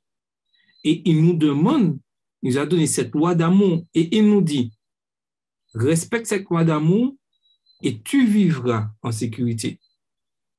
Et chaque fois que nous sommes en difficulté, chaque fois que nous avons des soucis, des difficultés, c'est à chaque fois que nous avons mis une partie de cette loi de côté que nous nous retrouvons en difficulté. Donc, chercher Dieu, c'est chercher à mettre en pratique sa loi d'amour qu'il nous a donnée. OK? Est-ce que quelqu'un voudrait ajouter quelque chose? Aussi, entretenir une relation quotidienne avec Dieu, c'est vrai aussi, en restant connecté avec lui en permanence. Mais connecté en suivant, ce n'est pas quelque chose d'abstrait comme ça. Il y a quelque chose de pratique à faire, c'est-à-dire mettre sa loi en pratique et en pratique dans nos vies. Voilà ce que c'est chercher Dieu. Donc, s'il n'y a pas de questions, je continue. Alors, non, je voulais juste partager avec vous, enfin, je vous invite à lire son histoire. Il y a l'histoire de Mighty Girtaner, ça s'écrit Girta2NER, donc vous pouvez voir les détails, on n'aura pas le temps de rentrer dedans. Mais par rapport à cette notion de grâce qu'on parlait, donc c'est une jeune femme qui a vécu durant la Seconde Guerre mondiale. Et donc, elle est décédée en 2014, hein, à l'âge de 92 ans, mais à l'époque de la guerre, elle avait été meurtrie. On l'avait battue à mort. Elle a été battue à mort et elle avait subi des tortures, tout ça, par un médecin et nazi, forcément. Et bon, je fais d'une histoire longue courte, en fait. Euh, 40 ans plus tard, 40 ans plus tard, cet homme l'appelle.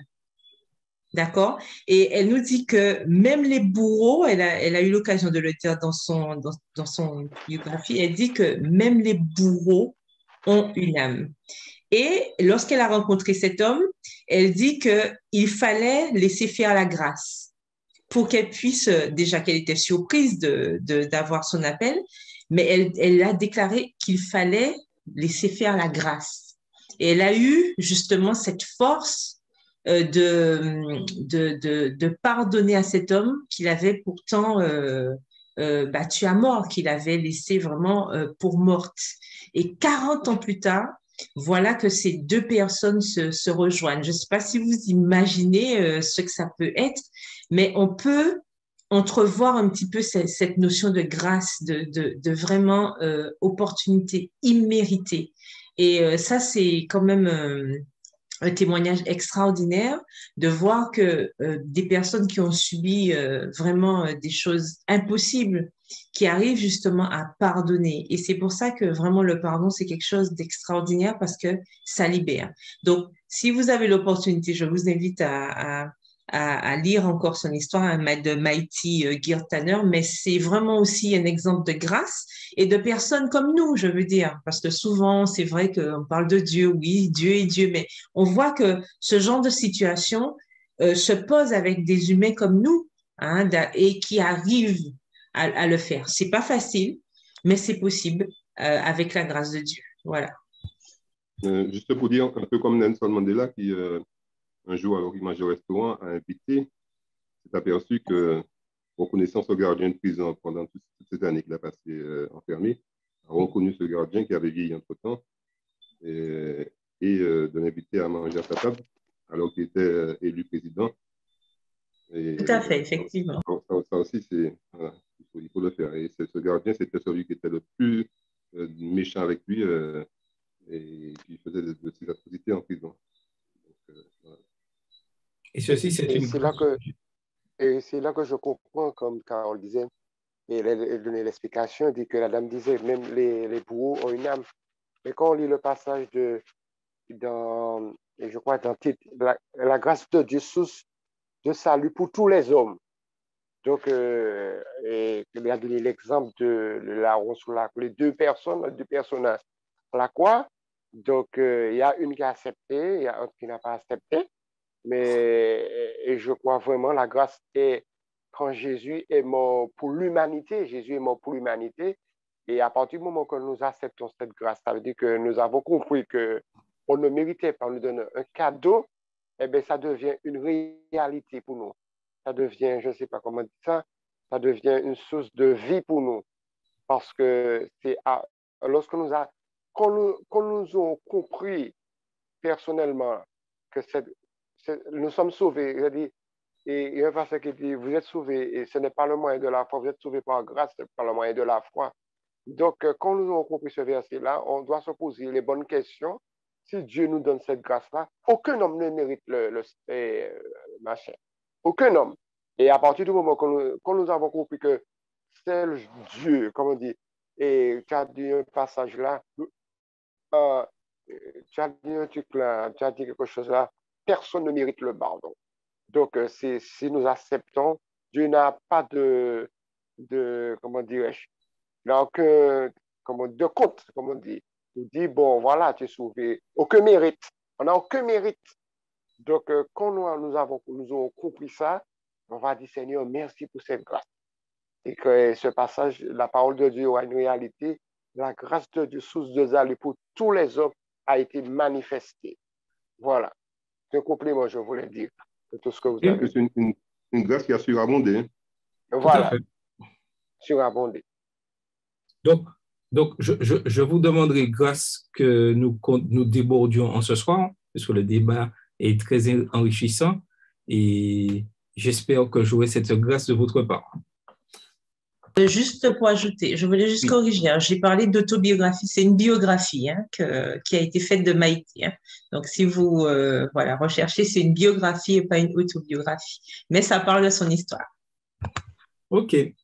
Donc, maintenant, notez que le mouvement de retour ne commence qu'après qu'Israël ait trouvé Dieu, ou plutôt après que Dieu leur ait répondu.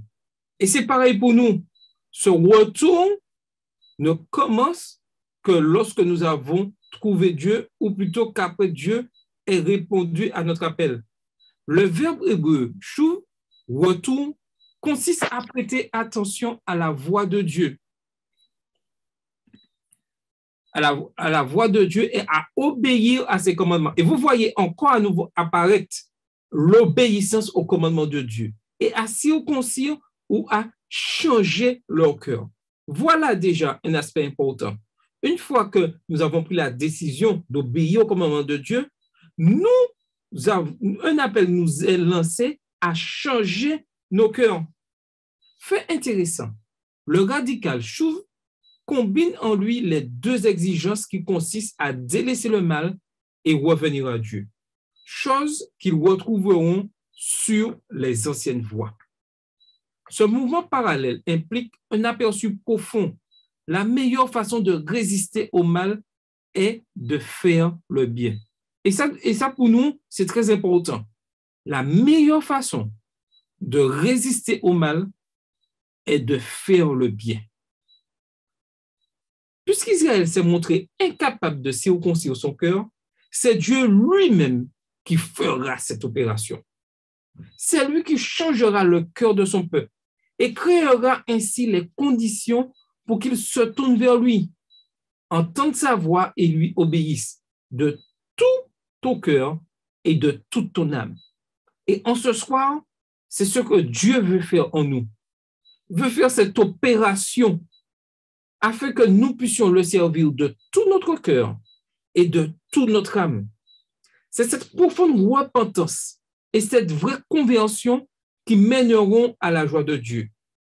L'Éternel prendra de nouveau plaisir à ton bonheur comme il prenait plaisir à celui de tes pères. Ces passages du livre de Deutéronome inspireront plus tard le message des prophètes sur le fait que le peuple d'Israël est incapable de se repentir par lui-même. Et c'est un véritable paradoxe. Et j'aimerais rapidement partager ces questions et vous allez réfléchir après exactement pourquoi les Israélites n'étaient-ils pas en mesure de changer et de procéder seuls à la circoncision de leur cœur. Sur quelle base Moïse disait-il qu'il était impossible pour Israël de se repentir? Si Moïse pensait ainsi, pourquoi les exhortait-il à se repentir? La situation est-elle différente pour nous, chrétiens, adventistes du 7e jour? En regardant notre propre histoire et celle de l'Église, pensez-vous que les chrétiens étaient ou sont capables de se repentir? Pourquoi et pourquoi pas? Et toutes ces questions sont vraiment nous permettent de mieux comprendre qu'il est important que c'est Dieu qui crée en nous cette repentance lorsque nous décidons de suivre. Tout ça, c'est pour vous montrer que il est important que nous laissons Dieu entrer en nous, faire ce travail, quand de nous-mêmes, nous pouvons. Lorsque nous décidons de nous repentir, ce n'est pas nous. C'est Dieu qui met ça en nous afin que nous puissions faire le bon choix. Nous n'avons qu'à dire, oui Seigneur, je veux que tu fasses ce travail en moi. Nous n'avons qu'à laisser Dieu faire le travail. C'est lui qui fait tout. Mais il nous demande juste de faire un choix. Oui, Carole. Oui, non, mais rapidement, je vais dire, oui, c'est extrêmement important ce que tu es en train de dire. Et puis surtout, avec cette repentance, il faut qu'il y ait de la sincérité. On a l'exemple de la femme de l'eau, par exemple. Elle a voulu fuir, mais on voit que dans son cœur, elle a fui plutôt, mais on voit que dans son cœur, c'était pas ça, puisqu'elle s'est retournée quand même, donc elle n'a pas obéi. Et l'exemple qu'on a eu aussi avec Judas. Judas, on se rappelle, il a été payé pour le service qu'il a rendu, n'est-ce pas, en trahissant Jésus. Et quand il a décidé de se repentir, entre guillemets, il rend l'argent, il essaie de rendre l'argent au sacrificateur qui lui disent non, bon, ça ne nous intéresse pas, tu te débrouilles avec tes regrets, avec tes remords. Et qu'est-ce qu'il fait? Si c'était une véritable repentance, est-ce qu'il se serait pendu? C'est ça le truc. Il faut que ce soit quelque chose de sincère. Il ne faut pas que quand on se repent, que le remords prenne plus de place et qu'on oublie justement à quoi sert la repentance. La repentance sert à ce que nous puissions retourner à Dieu. On a l'exemple de Pierre qui a eu une repentance positive. Voilà, il a fait, il a renié Christ comme comme Jésus l'avait dit, effectivement, il l'a renié, mais quand il s'est repenti, c'était une repentance sincère parce qu'il est retourné sincèrement à Dieu et on voit toutes les choses merveilleuses qu'il a pu accomplir. Donc, nous voyons qu'il est important que dans la repentance, qu'il y ait aussi cette sincérité. Il faut que le cœur y soit. Si c'est pas de tout cœur qu'on le fait, et on a cet exemple-là tous les jours lorsqu'on voit la quantité de baptêmes, des fois après des campagnes d'évangélisation, par exemple. Et puis après, 2 jours plus tard, on se retourne et on se demande où sont passées toutes ces personnes qu'on a baptisées. Donc, on voit bien que vraiment la repentance doit être un parcours, ça doit être quelque chose de vrai et ça doit être quelque chose aussi de réfléchi. On ne se dit pas du jour au lendemain, c'est pas quelque chose qui est basé sur des sentiments. Il faut que ce soit quelque chose qui ait suffisamment de poids pour que ça nous mène sur le chemin que Dieu veut pour nous. Parfait. Et c'est Dieu qui crée ce sentiment en nous. Maintenant, il est clair que nous avons ici une prophétie messianique qui se réfère à la venue de Jésus-Christ, l'incarnation de Dieu qui descendra pour initier le mouvement de repentance qui apportera la nouvelle alliance dans le cœur du peuple. Seule la descente de Dieu dans nos cœurs, dans notre sphère, permettra le miracle de la circoncision du cœur, comme l'explique Paul. Il le dit dans Colossiens 2, verset 11. Et c'est en lui que vous avez été circoncis d'une circoncision que la main n'a pas faite, mais de la circoncision de Christ, qui consiste dans le dépouillement du corps de la chair. Voilà la solution. Le dépouillement du corps de la chair. Seule la croix qui manifeste la puissance de Dieu, Colossiens 2, verset 12, par la grâce, rendra l'impossible possible. Le souhait de Dieu impliqué dans l'expression idiomatique miiten sera alors exaucé. Comment cette promesse du livre de Deutéronome s'applique-t-elle à la première venue de Jésus ou à la seconde venue? Pourquoi est-il nécessaire que le peuple de Dieu se repente avant la seconde venue de Jésus-Christ? Comment l'idée hébraïque de la repentance qui implique le retour aux anciennes voies nous renseigne-t-elle sur la notion de la repentance du peuple de Dieu au temps de la fin?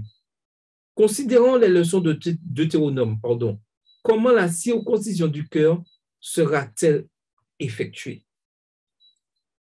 Oui, le Seigneur nous demande de retourner aux anciennes voies. Les anciennes voies, ce sont les 10 commandements. Les 10 commandements que Dieu a donnés à son peuple. Et aujourd'hui, Dieu nous appelle. Dieu appelle l'Église adventiste du 7e jour à retourner à cette source des 10 commandements. Et il est important que nous puissions rester fidèles à la parole de Dieu. Car c'est uniquement par ce moyen, premièrement, que nous allons nous repentir de nos fautes, et que Christ va nous pardonner et que nous obtiendrons, je dirais, et que nous serons prêts en tant que peuple pour la seconde venue de Jésus-Christ. Aujourd'hui, Christ est à la porte. Il vient bientôt. Ce sera uniquement ceux qui seront passés par la repentance en suivant la parole de Dieu, les 10 commandements, qui obtiendront la couronne de vie. Dieu souhaite que toutes ces créatures puissent prendre la bonne décision. Et comme je l'avais dit une fois, chacun sera responsable de son choix. Personne ne pourra dire, si j'ai fait le mauvais choix, c'est à cause de X ou Y. Chacun sera responsable de son choix. Plaise à Dieu que nous puissions tous passer par la repentance. Oui, Carole, vas-y. Oui, je voulais juste laisser ce verset de Jérémie 6, le verset 16, qui nous rappelle « Ainsi parle l'Éternel, placez-vous sur les chemins, regardez et demandez quels sont les anciens sentiers. Quelle est la bonne voie? Marchez-y et vous trouverez le repos de vos âmes. » Mais ils répondent « Nous n'y marcherons pas. » Donc, est-ce qu'on va donner cette réponse à Dieu? C'est à nous de réfléchir et de voir où on veut marcher. Oui, et j'insiste, il est important que nous revenons dans les anciennes voies. Anciennes voies, ce n'est pas ce que les pionniers faisaient. Anciennes voies, c'est la parole de Dieu, les 10 commandements. Et j'aimerais vous laisser avec ces quelques tests de réflexion. Vous allez réfléchir. Testez votre vraie repentance.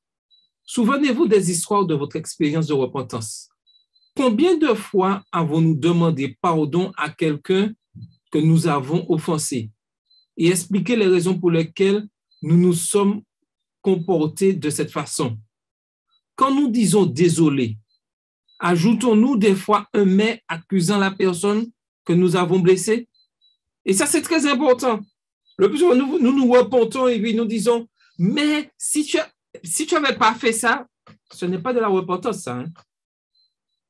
Il n'y a pas de mais de la repentance. Je reconnais que j'ai commis une erreur et je demande pleinement pardon de cette erreur. Voilà la véritable repentance. Le plus souvent, c'est notre ennemi qui fait ceci. Nous cherchons des excuses alors que nous sommes dans le processus de repentance. Il n'y a aucune excuse dans le processus de repentance. J'ai commis une erreur, je reconnais pleinement mon erreur et je laisse Dieu faire ce travail en moi. Et remarquons bien, combien de fois avons-nous demandé pardon à quelqu'un? Et il est important que nous puissions vraiment réfléchir, savoir où nous sommes dans notre relation. Maintenant, il est important de tester notre recherche de Dieu. Nous avons des conseils pédagogiques. Si vous cherchez et ne trouvez pas, vous ne croirez pas. Si vous ne cherchez pas et que vous trouvez, vous ne croirez pas. Vous croirez seulement si vous cherchez et trouvez. Cherchons-nous réellement Dieu? Comment cette observation par Dieu s'applique-t-elle à l'expérience du fait de chercher et de trouver Dieu? Comment est-ce vrai? Pourquoi certaines personnes semblent-elles trouver Dieu en le cherchant, tandis que d'autres semblent le trouver bien qu'elles ne l'aient pas cherché? Et ceci, c'est un mystère. Mais la question que je dois me poser en ce soir, où suis-je exactement dans ma recherche de Dieu?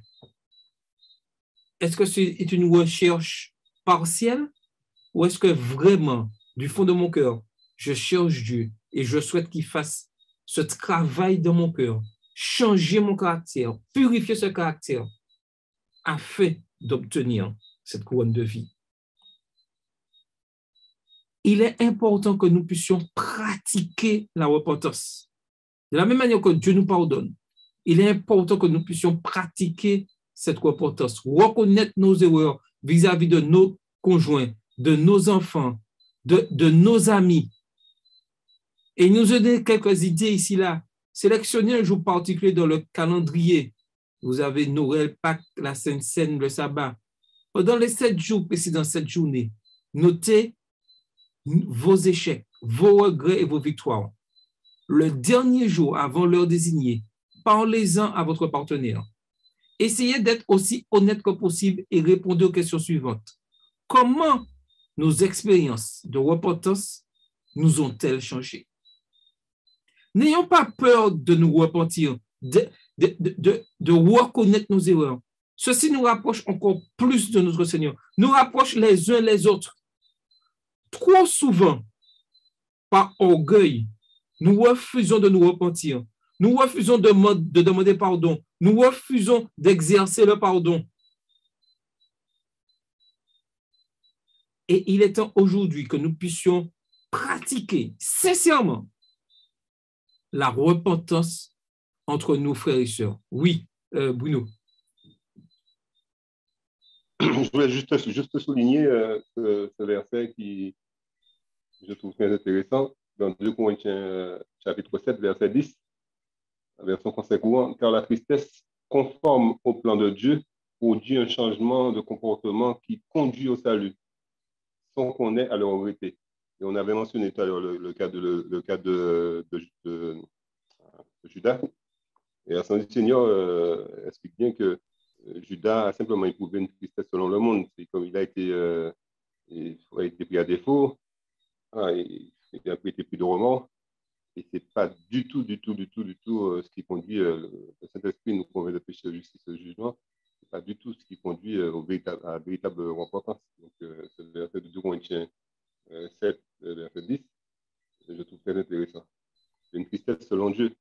Et selon son plan, puisque son plan, c'est quoi? C'est qu'on puisse accepter ce salut qu'il a payé de son sang. Tout à fait, tout à fait. Donc, il est important que nous puissions comprendre cela et n'ayons pas peur de pratiquer dans nos communautés et nous verrons de véritables changements. Et je vais vous inviter à lire, malheureusement, nous n'avons pas le temps est écoulé depuis un bon moment, nous n'avons pas le temps de lire le psaume 51, mais prenez le temps de lire ce psaume 51, un psaume de repentance, la prière de repentance de David. Priez pour avoir la miséricorde, reconnaître nos transgressions, reconnaître celui contre qui nous avons péché et demander à Dieu un cœur nouveau. N'hésitons pas à le faire. Nous aurons à le faire constamment, à recommencer à nouveau. C'est parce que nous sommes dans ce monde. Mais ne laissons pas, et c'est là que je terminerai, ne laissons pas le péché prendre le dessus.